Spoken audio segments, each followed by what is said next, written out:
Hi class, this is Dr. Newman. I'm going to be your instructor for both the lecture and laboratory portion of the course this term. I created this video because I wanted to take the opportunity to introduce myself to you since we'll never actually meet face to face, and I wanted to go through some important information that's going to help you to get started in the course this term. One of the first assignments you're going to need to complete this term is the Student Introduction Discussion Board. This is where you'll have a chance to introduce yourself to me as well as the rest of the class. I have posted a response in that discussion board, but just as a quick introduction, again, my name is Heather Newman. I grew up in Pennsylvania and I went to Westchester University and completed my BS in biology in 1999. I then went on to Johns Hopkins University in Baltimore, Maryland and completed my MS in biotechnology in 2004. I had a great experience at Hopkins, so I stayed there for my PhD as well. So in 2013, I completed my PhD in biochemistry and molecular biology from the Bloomberg School of Public Health. Since completing my PhD, I have been teaching at the collegiate level, both online and on campus. Even though a large part of my day is spent with teaching, there's other things that keep me very busy. So I'm blessed to have a wonderful family. This is my husband, Robert. He is also a biochemist and a professor. And I have two daughters, Ayla and Kira, that keep me very busy. So that's a little bit about me. I do look forward to reading your posts this term. And if you'd like to include a picture, it's always nice to be able to put a face to a name. Next, I want to go through some information that's going to help you to get started in the course this term. We'll start off with communication, because in an online environment, communication is key. Then I'll tell you about an online office hour that I'm offering this term. I'll go through some of the information that you should be looking at as you're getting started in the course this week. And then I'll wrap up with the different types of assignments that you're going to need to complete in this course. Let's start with communication. The best way to contact me is through email. I'm very good about checking email, so I'll typically have emails turned around within 24 hours, Monday through Friday. If you'd like to call me, or if you'd like to send me a text, you can use my Google Voice account. This term, I will be offering an online office hour, so you can check the course Blackboard page for your particular meeting time. There is a Zoom meeting room link that's provided on Blackboard. It's on the left-hand menu. And so to access the office hour, you can use that Zoom meeting room link. If you can't meet during the appointed time for your section, just let me know and we can set up another appointment. It's always helpful to know how many students are going to be in the office hours just for reasons of privacy. So if you are planning to attend office hours, I would appreciate if you could let me know in advance.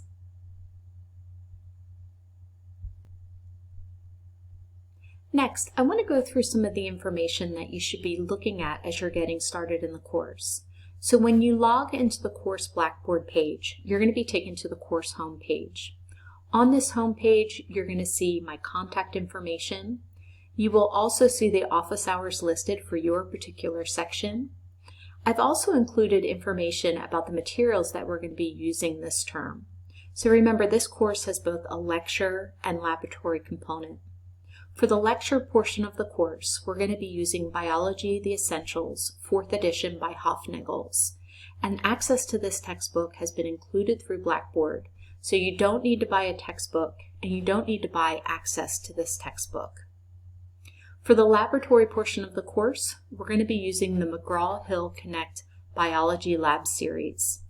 Access to this material has also been provided through Blackboard, so you don't need to purchase any material and you don't need to purchase access to this material. An area of the course that you should become familiar with this term is the menu that's listed on the left-hand side of the course Blackboard page. This menu has links that will take you to other areas of the course. One area you should look at is this course information block. So within this course information block, you're going to see, again, some contact information. You will see a link for the syllabus, and you will also see a link for the course schedule. And I definitely recommend that you either download or print a copy of the course schedule so that you can keep yourself on track this term. When you open a copy of the course schedule, you will see all of the weeks listed for the term. Within each week, you will see the assignments that you need to complete. Typically, each week you're going to need to read one chapter in your textbook, and then you're going to need to complete various assignments that go along with that chapter. In week 1, you're also going to need to complete that student introduction discussion board, as well as some of the assignments in that McGraw-Hill Connect area. Again, I strongly recommend that you print out a copy of the course schedule to keep yourself on track this term. I rarely deviate from the schedule, so this should provide a nice roadmap for you to be successful in the course this term. Once you've had a chance to review the syllabus and print the course schedule, then you should be ready to begin working in the course. And the next place you should go this week and every week is the weekly announcement section.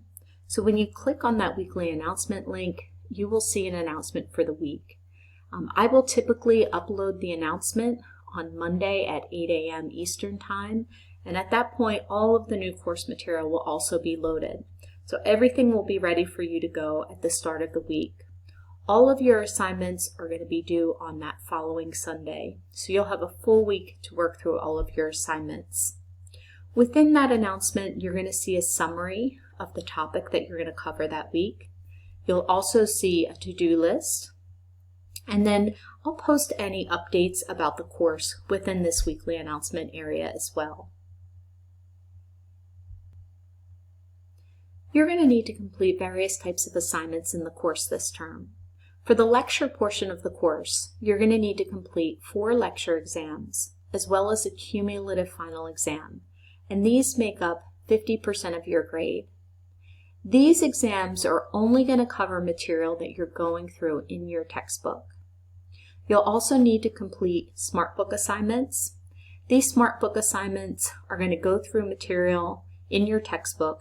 They'll help you to review the material. They'll help you to practice with reading comprehension. These assignments won't cover everything that you're going through in a particular chapter, but they'll cover a lot of the major topics. They should also give you an idea of the types of questions that you're going to see on these lecture exams. Typically, these SmartBook assignments should take you about 30 minutes to an hour to complete. It just depends on how well you're answering the questions. You'll also need to complete 2 discussion boards in this course. So you'll have the Student Introduction Discussion Board in week 1, and then a Healthy Living project later on in the term. For the laboratory portion of the course, you're going to need to complete virtual labs in the McGraw-Hill Connect area. I'm very good about keeping the Blackboard gradebook up to date. If you ever see any discrepancies between something you earned in the McGraw-Hill area and the Blackboard gradebook, please let me know so that we can have the situation cleared up. Once you've reviewed the weekly announcement, then you should click on this lecture video and chapter summary link. Once you click on this link, you will see folders for each chapter we're going to cover this term. So in the first week, you're going to be going through chapter 1. So when you click on the chapter 1 folder, you're going to see some different resources for chapter 1. One of the files I've posted is this chapter 1 notes slide. You'll see this for each chapter we cover. These note slides are just a summary of that chapter. They will have some of the images from the textbook, and there's also going to be an area for you to take written notes. So during the lecture exams, you are allowed to have written notes with you. So one of the things you should be doing as a student is, as you're reading through your textbook, you should be taking notes on these chapter note slides, and then when it comes to exam time, you can have these notes with you. In addition to these note slides, I've also posted a mini lecture for each chapter, and I've also posted some supplementary information. So this will usually be tutorials or animations that will cover specific topics from that chapter. After you've printed out those chapter note slides, then you should click on this McGraw-Hill eText and Activities link. This link will take you to the eText, so you'll be able to read your textbook. And it will also take you to those different SmartBook assignments as well as the virtual labs that you'll need to complete this term. When it's time to complete an exam in the course, you should use this Lecture Exams and Respondus link. So when you click on this link, you'll be taken to some information about Respondus. So in this course, we will be using the Respondus Lockdown Browser and Monitor System for testing. The Respondus Lockdown Browser is a special browser that won't let you navigate to other websites while you're testing. It's a browser similar to something like Google Chrome or Firefox. It's just a special browser that you have to use during testing.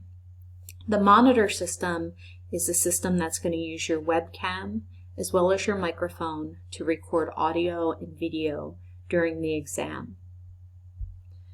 In order to take the exams, you're going to need to download that lockdown browser, and I have provided links in this Respondus information to download that browser. You're also going to need to make sure your webcam and microphone are working. Before you take a test, you're going to need to show a photo ID. I need to verify that the person taking the exam is the person that is registered for the course. And then again, you can use your written notes during testing. You are not permitted to have any electronic devices in your testing area other than the device that you're using to complete the exam. So you should not have phones, you should have iPads, you should not have a second laptop. You should only have the device that you're taking the exam on. Also, you should be taking the exam in a quiet area. There should not be other people in the room with you, and you should definitely not be talking to people about questions on your exam. I have provided a practice exam for you within this lecture exams area, and this is just to give you the ability to practice working with the software before your first lecture exam. The last type of assignment you'll need to complete this term are the discussion boards. So to access the discussion board, you can just click on the discussion board link, and that will take you to the discussion board that is open at a particular time. So in week 1, you'll need to complete that student introduction discussion board, and you'll see information about what your primary response needs to include, as well as any peer responses that you need to provide. Please remember that these discussion boards are a great way to build community in the classroom. It's also a great way to network, so the connections you build now in the classroom can be really important when you're looking for jobs after graduation. So that's everything I have for you. I hope that you do enjoy the course this term. If you have any questions, please don't hesitate to reach out to me. I look forward to working with each of you. I hope you have a good day.